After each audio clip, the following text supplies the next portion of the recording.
Hello, and welcome to the Our Prenup Lawyer podcast, where you and I get to learn more about prenups as I interview professionals from the fields of family law, couples counseling, and wealth management. I'm your host, Libby Garabedian. Let's get started. The information provided in this podcast is prepared by Our Prenup Lawyer for informational purposes only and does not constitute legal advice. The information is not intended to create an attorney-client relationship. This is not legal advice or a substitute for obtaining legal advice from an attorney. A person listening or watching should not rely upon it in any manner without engaging professional counsel. The podcast is intended to communicate general information and, because recorded, may not be current. On this episode of Our Prenup Lawyer, I'm joined by Amanda Hearne. Amanda is a California and Texas licensed therapist specializing in EMDR, helping clients break long-standing emotional patterns and move forward to grounded, confident living. With over a decade of clinical experience and a deep expertise in trauma-informed care, she guides individuals through healing that integrates both mind and body, helping clients feel supported, understood, and equipped to reclaim their lives with clarity and resilience. Hi, Amanda. Welcome. Hi. Thank you so much. Thanks for having me. Of course, I'm excited to learn more about you and what you do. I love what I do, so I don't mind talking about it. So let's get started first with what made you want to become a therapist? I think for every therapist, this is probably a loaded question, but I promise I'll keep it short. So I have always grown up to be just the person that people came to talk about their feelings. I was the youngest child and daughter. So a lot of people would always come to me and kind of share their problems with me or share their stories with me. And I just always found it fulfilling to be able to kind of just hear people out, hold space and be that person for them. So it wasn't what I thought I was going to do in my career initially. I actually went to college for criminal justice, but took psychology as a minor and fell in love with it. So I naturally just sort of found my way throughout just some natural exploration of classes and interests and kind of finding myself. And one day I decided to go back to school and give therapy a try, and I never looked back. And once I found EMDR, especially, it felt like home. So that's pretty much in a nutshell what's kind of led me here. That's wonderful. Kind of like your calling bringing you to it, even though, it wasn't your initial path. Exactly. Yeah, it's nice when it works out that way because I think early 20s, it's so normal to be really unsure for a few years there, and I was. So I'm glad that I found my path later on. Good. Well, what services do you currently offer at your practice? So I am the only therapist at my practice. So I have a solo private practice, and I offer individual counseling, individual EMDR therapy for typically any adults. So that's anyone 18 and older. Occasionally I do see teens anywhere from like 15, 16, 17 on occasion, just if it more so if it fits with my schedule.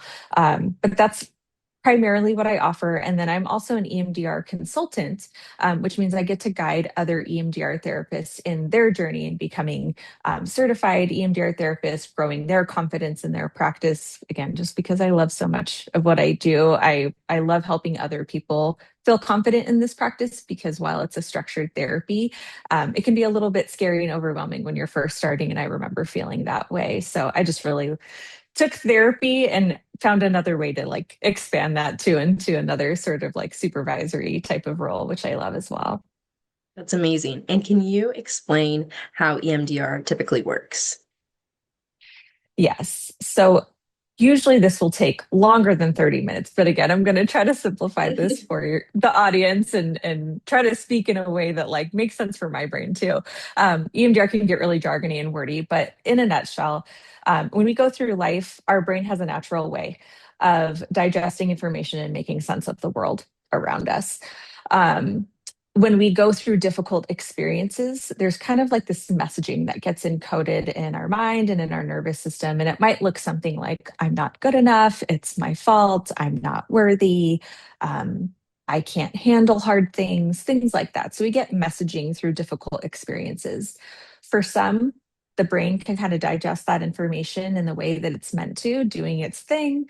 For others, it becomes these little stuck fragments in our life that we may not realize that where we learned I'm not good enough at a very young age, we might actually be living out and validating those beliefs in our adulthood, in relationships.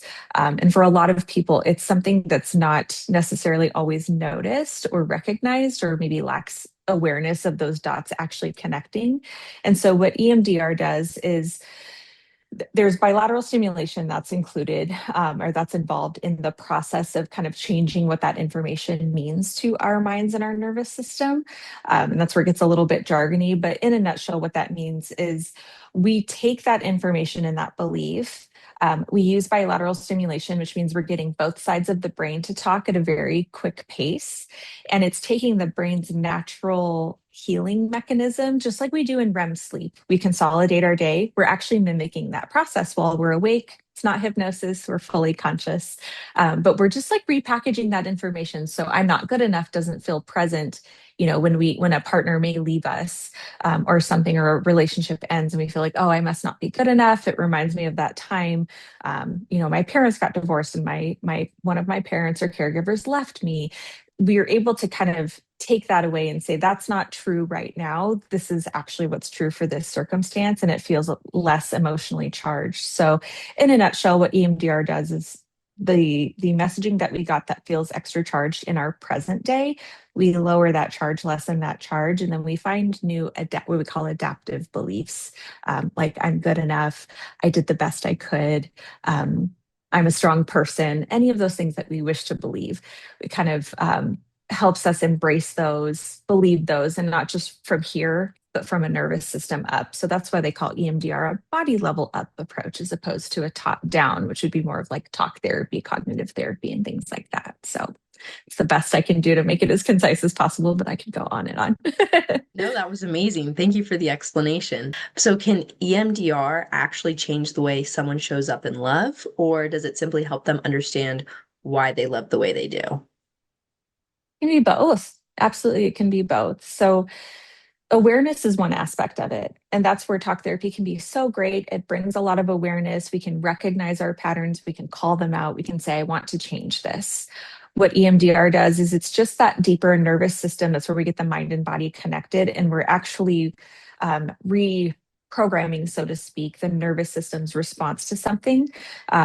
Because our mind is meant to keep us safe. Its whole job is survival. So when our amygdala, which is our little fire alarm in our brain, when that goes off in a relationship, let's say, of like, is this person going to leave me? Am I good enough for this person? It's kind of that idea. I think people have used this analogy, like on social media and stuff, where they're like, is it a bear attacking me? Or is it just the fact that this person hasn't texted me back in 10 minutes and I'm really anxious Right. about that? That's what the amygdala does. So it tells us, it reacts the same to both situations, but then our cognitive brain our prefrontal cortex comes online then to say like, no, it's just a text message, it's not the bear attacking us, and then our nervous system can calm down. But when we carry old experiences in our nervous system, it feels like the bear's attacking us. So if people are to do, I am so biased because I love this therapy so much, not just because I do it, because I have been a client as well. This therapy is amazing because any person, I think, who chooses to do this on the most minimal level, it doesn't have to be these huge, big T traumas that bring us to EMDR therapy. It can just simply be how I learned to love. There's some messaging there that I don't want to continue to live out in my adult life. It can help us sort of like reprogram how we think about that, and then therefore how we show up in relationships does change, because then we get to kind of be our best self, or more aligned, whatever language you might want to use. But you show up as the whole person and you feel confident and grounded in who you are, knowing what you have to give, knowing that you're imperfect, but also being willing to work on the things where the growth is. And the hope is, if another person can come into the relationship the same way, having worked on some of their bigger challenges, let's say in life, that makes for a pretty strong relationship usually. Right. And I want to ask you about relationships and individual therapy there too. When someone doesn't address their own wounds or destructive habits individually, how does that How do those unhealed parts enter into the relationship? So that can typically be something, or usually, so we think of EMDR when we're looking at the cognition, so those I'm not good enough, it's my fault. There's plateaus that we look at. And one of those is usually worthy worth based, so self-worth based. And so if someone comes in with destructive patterns into a relationship, those can be based in ways that their brain or their nervous system imprinted how to survive from a really young age. And again, it's like the bear versus the text message, but it really shows up in the same way. So it affects that early messaging affects our attachment style and has a really what's the word I'm trying to think of? It has an effect on how our attachment style forms and therefore how we show up in relationships. But again, if we don't have that awareness piece and we don't acknowledge those destructive ways that we might show up, and it could be, let's say, ending a relationship prematurely because we're afraid of getting hurt, or really wanting closeness but then pushing it away when it comes near us. It can be really subconscious.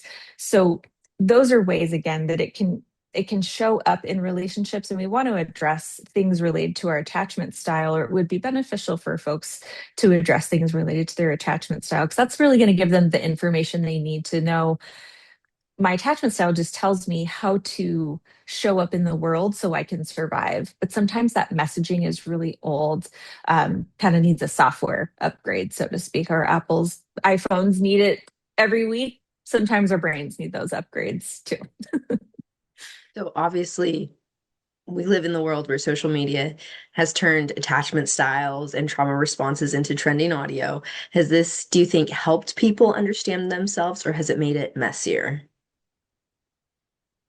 Again, I think it's both. I think there, because I am the kind of person that's like, you know what, I do think that truths can be, or two things can be true at the same time. And that is one of those that I think social media can be an incredible tool.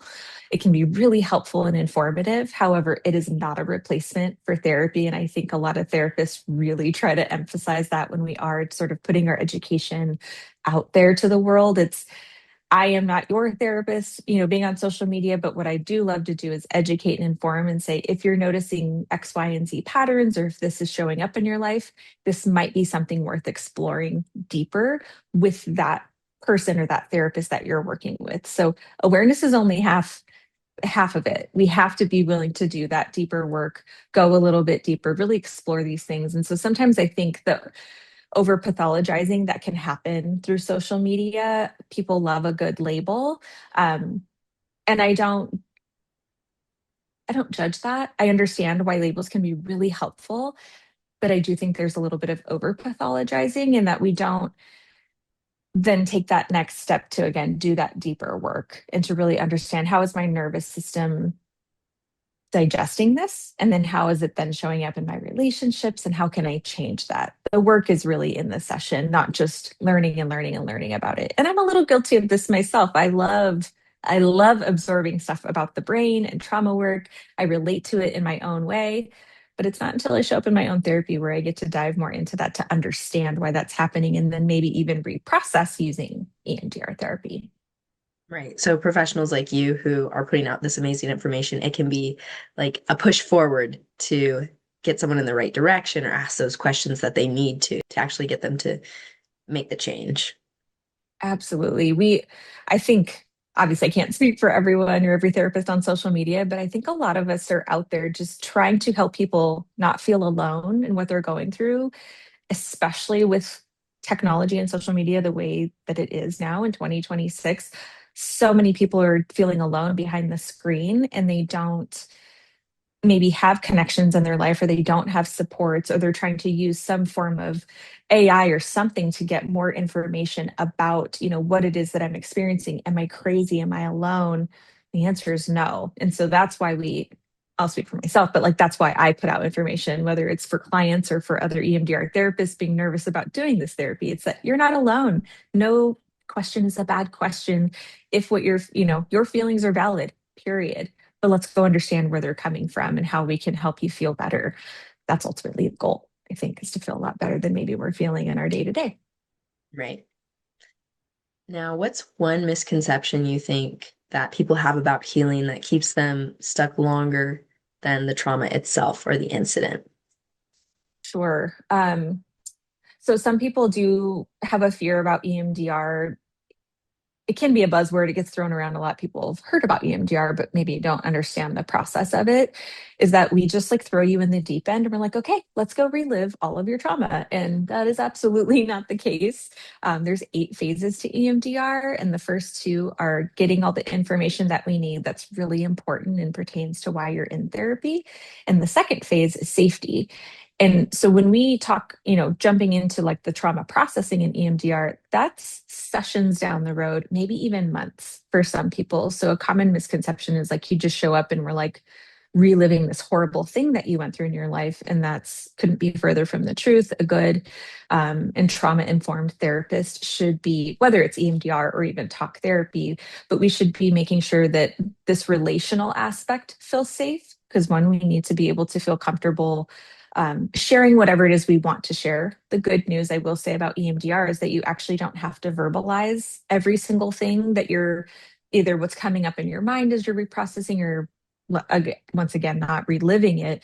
But it actually doesn't require retelling any stories. Usually I'm just needing to ask, like, give me a little bit of like an emotion that's coming up right now. Maybe give me like a cue word of like what memory we're talking about, just so I have an idea, and then maybe where you feel it in your body. And then we use our scales to kind of rate throughout the reprocessing process where we're at and what that looks like. So it's very structured in that way, but it's really nice because we don't have to ask clients to relive anything or tell anything that they don't want to. So, misconception being if they are coming into therapy, they're going to be diving in the deep end. Not true. We make sure it's completely safe, and that they stay in that we call it a window of tolerance, but a window of discomfort really is what it is how uncomfortable can we be moving through this stuff without being fully dysregulated or dissociated in any way that would be harmful to us or to our nervous system.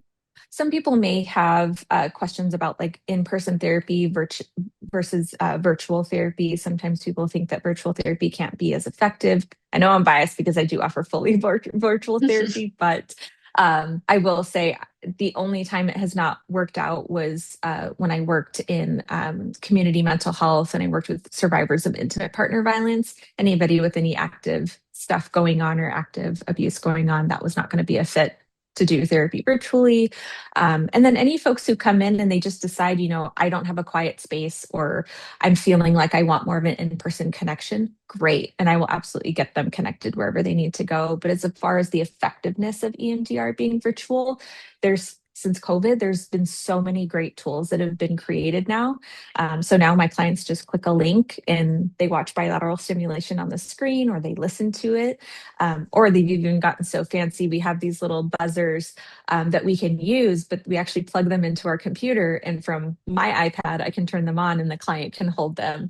And those go off bilaterally. So technology has well advanced in the last 6 years out of necessity, I think, but I'm very glad that it has. Uh, I guess the last misconception would be that, whoever the first therapist is that they find, that that's who they need to go with. But really, therapy is relational and it's kind of like dating. So I think it's always good to really book those free consult calls that most therapists offer. Or if it's not apparent that they do, you can always ask for one, because you want to feel comfortable with that person in the room. If this relationship is not safe or transactional, that's not going to create a safe enough environment for our stuff to be able to come up in a natural way for us to reprocess. So I always encourage people, like, don't just go with the first person that you talk to. Really use the directories, filter who you're looking for. And if you're wanting to use things like insurance or private pay, there's filters for all of these things on the directories. And if you're not sure, ask a therapist who you are connecting with if they have referrals, because oftentimes that's going to get you to where you need to go as opposed to where some other places might lead you. But certainly it doesn't have to be the first therapist that you go with. I imagine, I mean, maybe for some, meeting the first person ever and dating them and marrying them, great, awesome, cool. Glad that works out for some, maybe. But therapy is a lot like dating. We have to kind of feel around, what's a good fit for us and our needs. And I will say that sometimes it's actually not what you expect it to be. So being open minded is important there as well. That's excellent advice, and I think really helpful to understand that not only the type of therapist, but understanding the structure and type of therapy can make the process seem a little less daunting for people too. Yeah. It's not fun and easy to like start a journey of like finding a therapist. It's scary to even make that step. Sometimes people reach out and then that's the last time I hear from them because it's scary, and the follow through is it takes a tremendous amount of courage and commitment. I just really commend people. I commend the heck out of them when they contact me. I'm like, oh, I'm so glad you reached out. Let's get this started. And it's scary, and that's normal, and that's okay. But finding the right fit's really important too. So, and I think most therapists are really encouraging of that. And if they're not, then they might not be the right therapist. Right, exactly. Um, Now, as we wrap up, how can listeners reach you if they're interested in connecting? Sure. So they can reach me through my website. So www.liveandaligntherapy.com. I am on Instagram as at the EMDR Healing Practice. Those are kind of the main ways to get a hold of me. If they want to book a consultation, they can find my links in my bios to schedule right on my Calendly. I have availability there. Um, and I think that's it. Excellent. Well, thank you, Amanda, and thank you for sharing those tips about, finding the right therapist, trying them on to understand. I think that will be very helpful for listeners. I hope so. It's a big barrier that I see people cross. And so that was something I wanted to get out there today, that like, it's not new to me or new on me that people have a hard time finding the right person, and finding those places and spaces and directories where you can find the right person. There's even EMDR directories, therapy for men directories. There's all sorts of directories that can get you where you need to go. So just book those calls, have those uncomfortable conversations, and get over that bridge to, that next step in your journey. You'll be so glad that you did. Excellent. Well, thank you so much, and it was great talking with you. Thank you so much.